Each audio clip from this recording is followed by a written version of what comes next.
Let's talk about a site that you know of, and I'm sure you've used it, Craigslist. It's been around since 1995, and let me tell you, it still looks like 1995, 30 years ago. Well, joining us here is Craig Newmark, and Craig is, of course, the guy behind Craigslist. So, Craig, let's talk about you. Overnight success, right? My life is completely surreal. I never expected any of this to happen. I'm not completely comfortable with it, but I got to get over that and just get done what needs to be get done. And so, I was looking at Craigslist before I came down the studio, but and again, thank you for being here. Um, the site still has kind of like that 1995 vibe.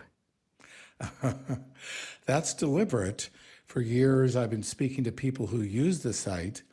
They want it simple and fast, and the company has kept that philosophy. I should note I've been retired for like 6 years, and I gave up all management responsibilities and powers like 25 years ago. Oh, did you really? Wow. Yeah. People help me understand that as a manager, I suck, so I step down. I mean, did you royally suck or just a little bit? Um, let's say I would not want to work for myself, so I found someone, Jim Buckmaster, who's much better. I became a full-time customer service rep, and I am a great customer service rep. So what was wrong with your management style? Were you too tough? Uh, I was, well, too wimpy. I was not good at hiring or firing decisions, and I was not aggressive about making changes to the site that needed to be made. Well, you know what? It's good that you realized all that. It's I don't really think I'm very good at management either. I don't know. Maybe it's a I don't maybe it's the whole being your mind goes in a more technical area. I've had to learn to give. Are you familiar with positive sandwiches? Probably not in the sense you intend. Oh, I had a gal come into my office, this is probably about 5 years ago. And she said, I love you and I love working here, but you need to change your management style. And I said to her, what would I do? And she said, well, you need to give a positive sandwich to me. And I said, so I don't understand what that is. And she said, well, when you told me to rewrite the customer service emails and you didn't like what I wrote, what you should have said is, Mary, thank you for bringing your talents each day to the Kim Commando show in our studios. And we know that you're just going to do a great job at whatever you do. But, that customer service email that you wrote for us? I think it could use just a little bit of improvement. And I know you can do it because you are so smart. So you get out there and you do it. Um, I need to do more of that. I do that when I express appreciation, because in my current efforts, I'm trying to basically herd the people who herd cats. That's I'm not a natural for that role. It's really tough, but until I get that kind of help, I have to thank people, then suggest something, and then thank them again. I need to learn better how General Eisenhower did it, or maybe how General Washington did it. But those skills are natural to me, I so they I look it, for help. it's not to me either. I don't know if it's because, like I said, I have a degree in computer science, or I'm from New Jersey, or maybe it's a combination of both. It's just it's just the way that it is. And so over time, I'm sure that you were approached by a lot of VC companies who said, we could really do a bang up job with Craigslist and we could take it to the next level. And you've already displaced classified ads in places like Nextdoor, whatever it may be. And we could think of all the tracking we can do around the world. Were you approached with those type of thoughts? Uh, that happened pretty much in 98 and 99. See, at the end of 98, I was told that Craigslist operating as a volunteer operation wasn't going to work out. And I realized that the people I was talking to were right. And at the same time, VCs and bankers were telling me, monetize everything, they'll give me millions, I'm sorry, billions. Billions. Wow. But I decided, based on what I learned in Sunday school, that wouldn't sit well for me. So I made the big decision to not listen to the VCs and bankers, to monetize as little as possible. And that's the decision we've stuck with for 25 years or so. Wow. What was it hard to turn it down, or you just said, we don't, what would I do with all that money? I winced a little bit, thinking that I was turning down an awful lot of money. Somebody finally came up with a good estimate, and they said 11 billion. Wow. But in Sunday school, Mr. and Mrs. Levin did a good job with my moral compass. They taught me to know when enough is enough. They were right. I've stuck with it. And so it started with an email, is that correct? Yeah. For the first year or so, Craigslist was a mailing list, hence the name. It's just that in '96, I realized, emails have standardized formats. I could write code to give me instant and for free web publishing. Wow. And so was it just in the San Francisco area first? Yeah, until 2000, it was just San Francisco and the entirety of the Bay Area. It wasn't until mid 2000 when Jim took over that we expanded to other cities. And then, of course, now it's global. It is global, but mostly Craigslist is a US site. And then is it something that you see as a predecessor? I do, certainly, to like places like Facebook Marketplace and OfferUp, and gosh, the list just goes on and on. I don't see it as a predecessor like that because Craigslist has the spirit of a community site Yeah, that's where true. people are giving each other a break. The VCs or shareholders are not demanding that we do regrettable things to our customers. And so, they aren't competition in that sense. And the philosophy is just to straight on figure out what helps people out. And that's worked. And so you retired, what'd you say, 6 years ago? Yeah. Okay. And what have you been doing since then? Well, for the past 10 years or so, increasingly, I've been doing philanthropy, giving money away where it seemed to do the most good for people, areas which were typically not addressed by much bigger philanthropists. And some examples? Well, the areas where I'm spending the most time and money are in cybersecurity and helping out military families and vets. I mean, I will indulge my sense of humor. I do support pigeon rescue, but I love birds and I really do have a sense of humor. Okay. And so, what are you doing with the vets? That's near and dear to my heart for sure. Okay. Well, with vets, the deal is that I'm trying to support the veterans groups that are really good at helping out veterans across the whole country. If somebody's going to volunteer to go overseas, maybe to risk taking a bullet to protect me, I should give back, and I feel the country should. What I've done at this point, after years of trying, I work with the Bob Woodruff Foundation. They are good at finding nonprofits who are good at something, and then we work together in this Got Your Six network, and the idea is that there's about 360 groups now in this Got Your Six network. They are really good at helping vets.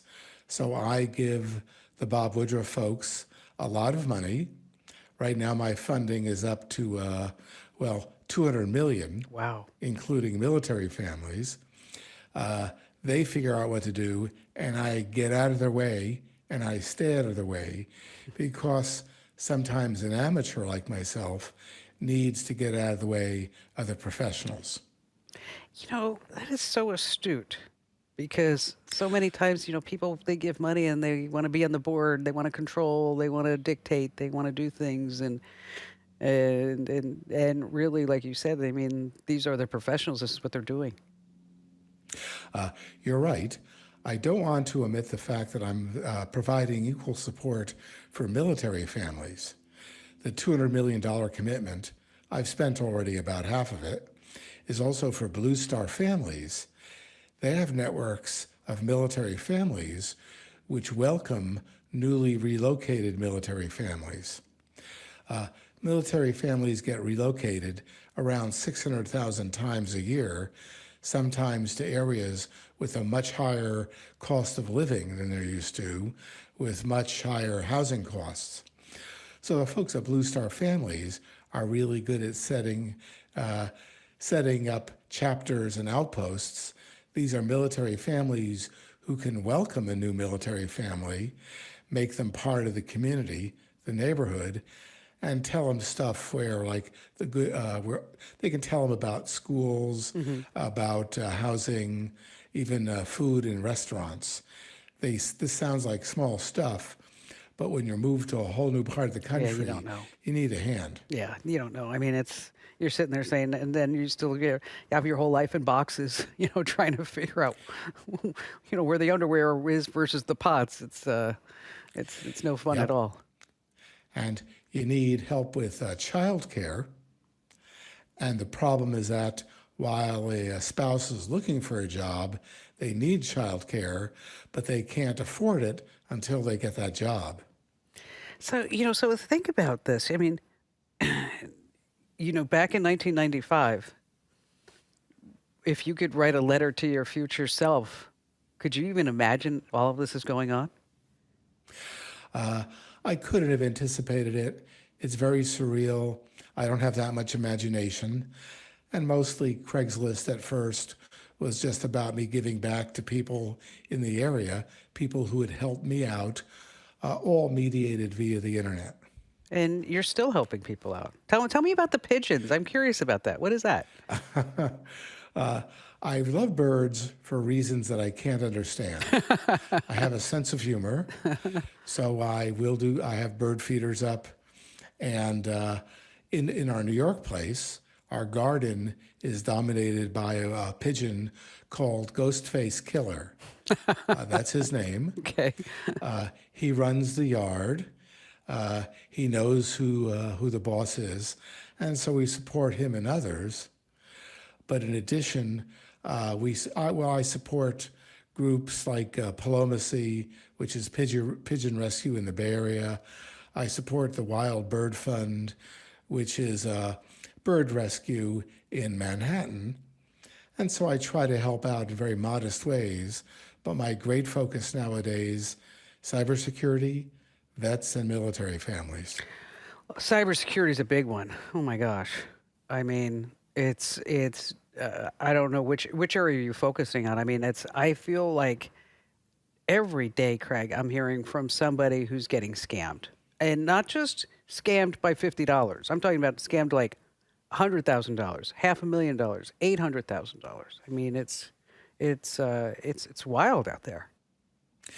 Yeah.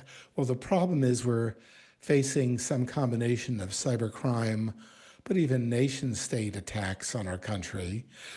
Not only espionage, but something that worries me a lot is the attack on critical infrastructure. Yeah. Like the foreign military is going after our water supplies, power supplies, food. And the deal is this whole thing is a really, really big set of problems because cybercrime often funds nation states. The people scamming us sometimes aren't crooks so much as they are people working for the occasional foreign military. It's a huge problem. I'm getting a lot of help, but my problem is that I don't have the leadership skills of Eisenhower or Washington. There are people who do, But what I can do is try to build networks of networks while I'm trying to find people who are actual leaders. I can lead from it by example. Hmm. I can lead from the bottom up, but I'm not an Eisenhower. I'm not Washington. And so, what are you trying to do with on the cybersecurity realm? Big story. What I'm doing is trying to identify priority areas like critical infrastructure, Hmm. and I'm working with people who know how to enlist the entire country I so see. that everyone, I mean literally the entire country, everyone needs to do what they can to protect themselves and their families, to protect their jobs, and to protect the country like everyone played a role in World War II. We're just starting to do this. If you see something for Pause Take 9 or Just Take 9, that's my team. The idea is that by taking basic precautions, practicing basic cyber hygiene, we can do a lot to protect ourselves and our families, to protect our jobs, Hmm. because you don't want your job to go away because of a ransomware attack. And I think everyone should do what they can to protect the country, just like World War II. That's interesting. I hadn't heard of that, but it's kind of like if, in World War II, if you see something, say something, and and loose lips sink ships, and there's something that I've been trying to do, not with getting a lot of traction, but it was just a campaign. Stop and think. Don't click that link. Yeah, You know, just, just, just take a pause for just a second, like kind of, using the words that you mentioned. I mean, it's because we are very vulnerable. yeah. We are Um, 100%. Foreign military has already compromised things like water supplies, water processing, and a lot of that's been cleaned up. The problem is we don't know what we don't know. So my deal is to find the networks of volunteers who can help support the, let's say, small utility operators. Again, water supplies, electrical Hmm. supplies.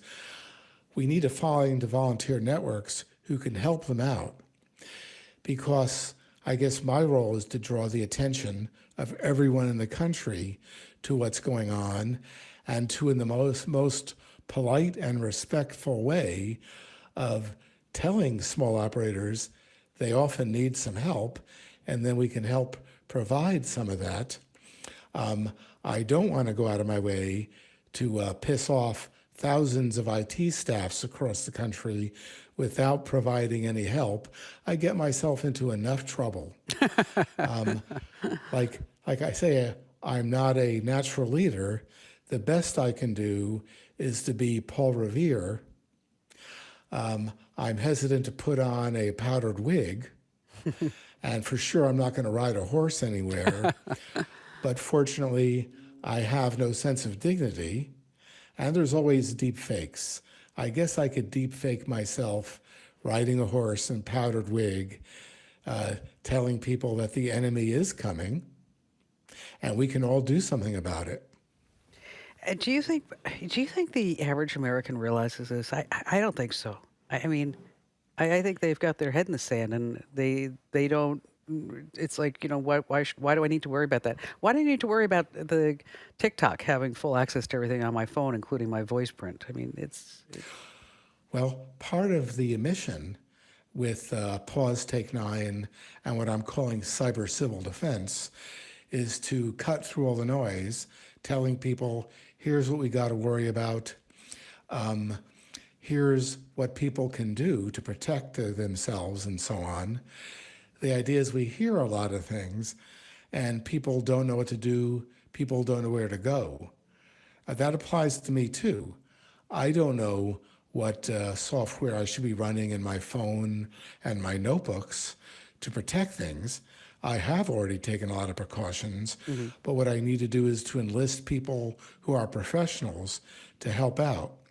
Uh, for example, I'm working with, and I'm heavily funding, Consumer Reports to help out.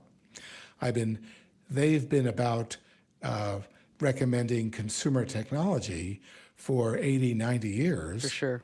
and they're good at this stuff. So I'm working with people who are good at helping people protect themselves. As for TikTok and social media, I do worry about how hostile foreign military can weaponize social media. The problem is that they've already done so.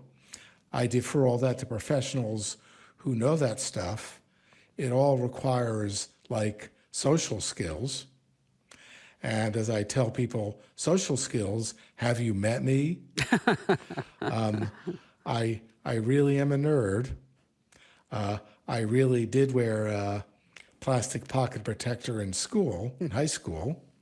I really did have thick black glasses taped together, and I really had no social skills, no ability to read social cues. I'm much less bad at it, and I can fake social skills now, but I am only faking it. It's a simulation. After a while, I can't do it anymore. Oh, I find that hard to believe, Craig. I do. Oh, there are people in different places, like my old colleagues at IBM, who could testify that. I learned only in retrospect that frequently at IBM in Detroit, I would often be a jerk. I would correct people, particularly when it was pointless, and that's real jerk behavior. These days, I hope that I'm not a jerk, except maybe very rarely. Or when you need to be. Okay. Oh, there's always better ways of doing things than being a jerk. I do work on that, and I work on it as much as I can, but I'll probably still end my years working on my social skills. Well, I think you're doing well. I've met a lot of programmer jerky faces over the years, and you don't strike me as that guy. So you mentioned Consumer Reports, and I'm a big fan of what they do, and they do a fabulous job. So, as a matter of fact, I was on the cover of Consumer Reports. I don't know, a couple of years ago. And the thing with Consumer Reports is that they are unbiased, and they do go through, a lot of rigorous testing that you can trust. Um, what do you think?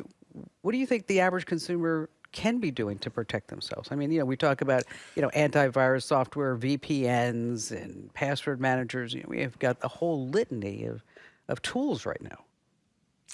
Well, I've built a team preparing to make recommendations for people because everyone can do better password protection, but there's something new calling passkeys, and we're going to need to move that rapidly.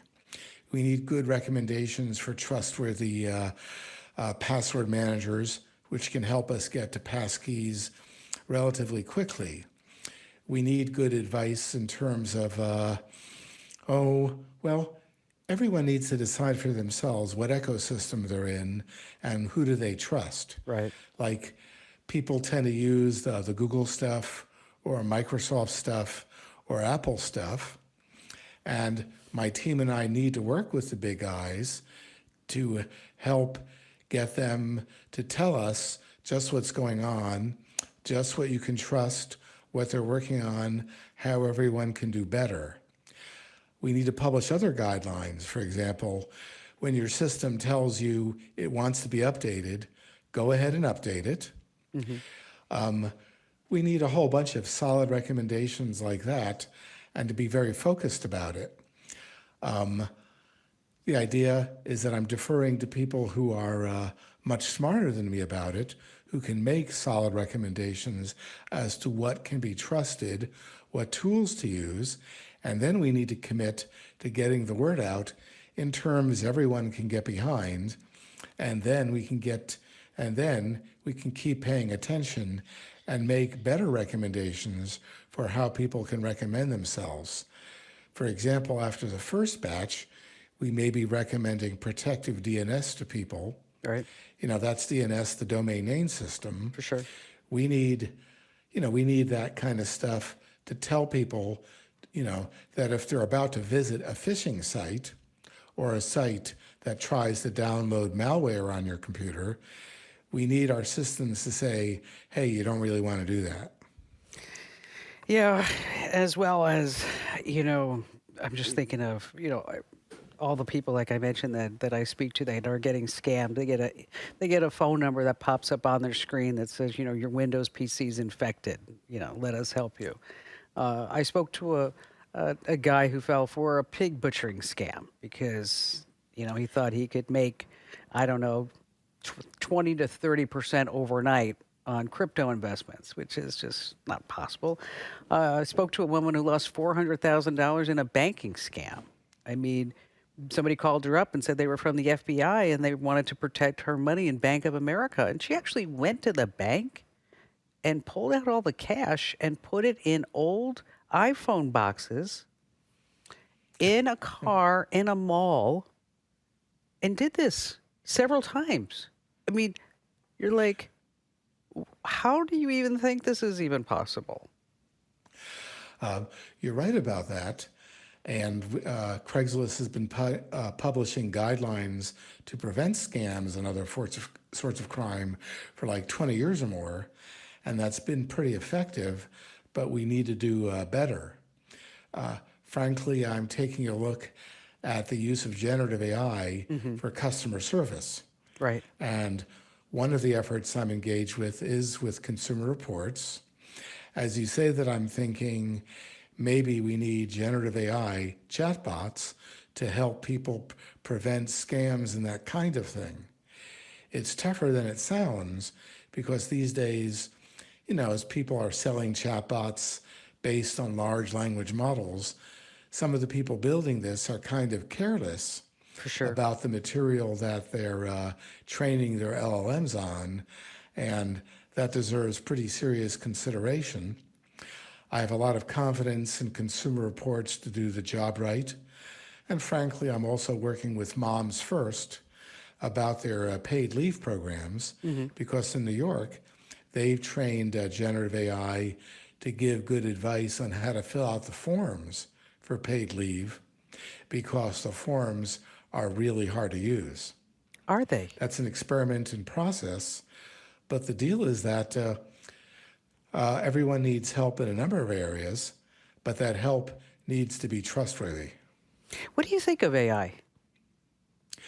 Oh, what we're talking about is the use of large language Yeah. models to better understand language using neural network technology, which is something I was really, really interested in 1973.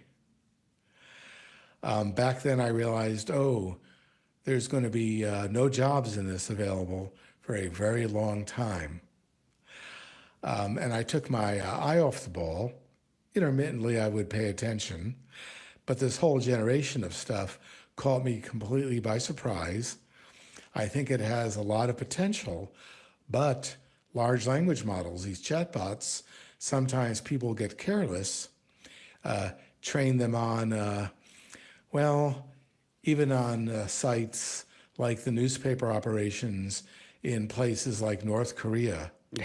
or maybe Moscow or Beijing. And some of those news sources may not be entirely trustworthy. And now and then I'll chat with someone and suggest maybe people need to be not so careless. Yes, for sure. I mean, I always find it comical when I hear somebody say, "Well, AI hallucinated." I'm like, it just made crap up, Yeah, okay? I mean, let's call it what it is. well, I'm trying to think constructively always because I learned from being a jerk at IBM. And now I prefer to work with some folks quietly, constructively, and that seems to be much more effective than just complaining. Yeah, well, AI is, I've been talking about it, well, for years now, but we're just like in the infancy of Yeah, of the development of this technology, and there are so many great things it can do as far as curing disease and helping with medical treatments and things. yeah. I have a lot of confidence in its future.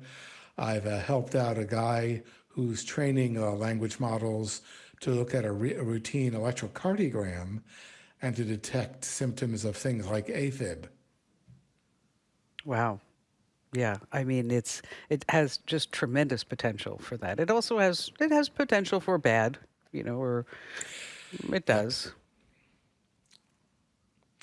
Yeah. My deal is I find people doing good work in some areas, and sometimes I can afford to help them out. Which is, fabulous. And you know what? I've never had the chance to speak with you. Like you, I'm an overnight success. I've been doing this a long time, and but I've always admired everything that you've done from afar. And I just want to say, thanks for coming on and telling us your story. I appreciate it. And as always, people sometimes need to help remind me, but a nerd's got to do what a nerd's got to do. Yeah, I'm a nerd. I admit it, and proud of it. Okay. And I was also, I don't know if I was a jerk at IBM, but I worked at IBM for a little bit too. Oh, okay. Okay. Anyway, I really do appreciate it. And everyone, if you can help out people who need to be helped out, please do. Thank you, Craig. Thank you. That's right. We should be nice to everybody all the time. I know what you're thinking. Kim, you are nice. I am. I am. Hey, if you want to know more about what he has going on, go to craignewmarkphilanthropies.org.